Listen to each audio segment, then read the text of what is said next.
everybody, it's Frankie-Lou. I'm coming to you from the greenhouse in the sky where I am preparing to do some winter planting. So we've had an extremely successful summer season here. We started planting in May and got great harvests.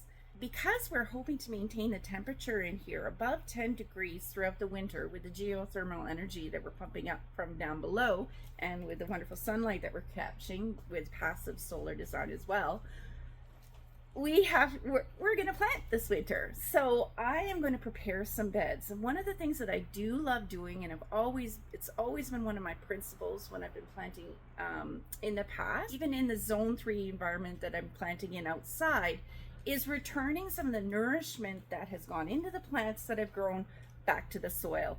I am not a big fan of tilling. I don't like to dig the soil up. I want to maintain the structure and the biodiversity of the soil in there. There's wonderful little mycelium networks that are feeding all these plants. So when I'm tilling that, I'm breaking it up. So what I'm going to do instead is I'm going to take some of these plants and return them to the soil through various composting practices. So there's a lot of plants here that have gone to seed, both weeds and regular plants that I haven't seed saved from because they're not my best prime stock. So these, I still do want to use those plants.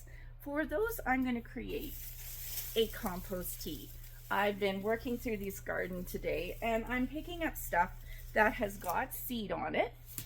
Cornflower, for instance, that I don't want to go to seed because I got plenty of cornflower seeds. I don't want cornflower all over my greenhouse. It's going in here.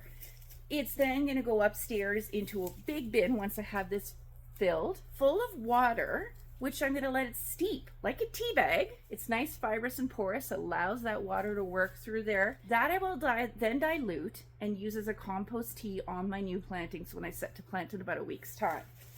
Then there's also these wonderful big stalks of corn. We had really successful corn. And also, we've got some great, I don't know if I can get this one, sunflower stalks. So this is a pretty massive woody item. I want to shake off as much of that dirt as I can. If I were to just chop and drop this or put it in my compost, it's going to take forever to decompose. So what we've been doing for the last couple of years with these big stalks, because I do want to return that to the soil still, but I don't have patience to wait for the years it's going to take. I am going to put this through the wood chipper along with this corn stalk. It makes a beautiful fine mulch that I will then spread all over everything. And we find that that disappears within a season, which is great. We want that going back into the soil. It's all that other wonderful foliage. I'm going to compost some of it, but some of it I will chop and drop if it doesn't have any seeds. I'm trying to maintain a nice habitat for a lot of the beneficial insects that I have in here. I've got a beautiful little hoverfly population and a wonderful ladybug population going on here. And I want to give them and all the wonderful little mason bees that are living in here. I'm hoping we can continue to keep those alive through the winter. Don't know, haven't done it before. This is all one big wonderful experiment. So those things I am going to chop and drop as much as possible. But my weeds that have gone to seed, are going into compost tea.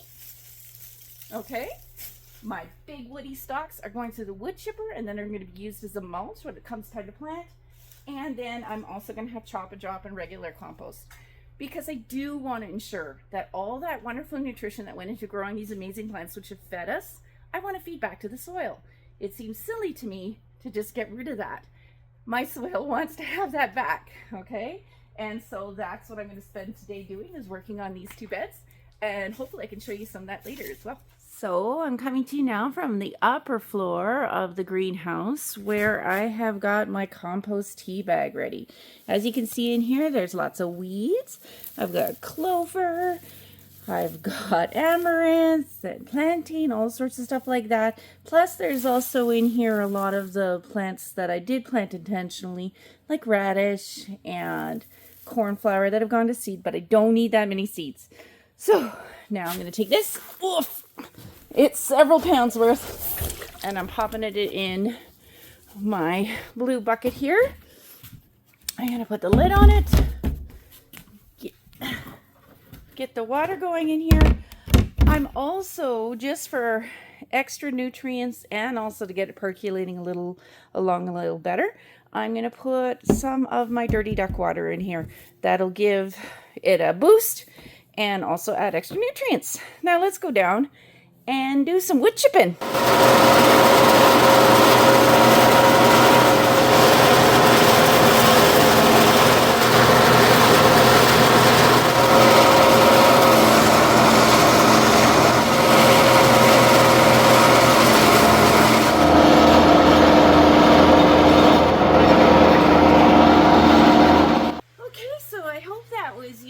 I hope it was interesting. If you want to see how the compost tea turned out and how we're going to amend these beds with that beautiful mulch you saw me create, please do check back in about a week's time.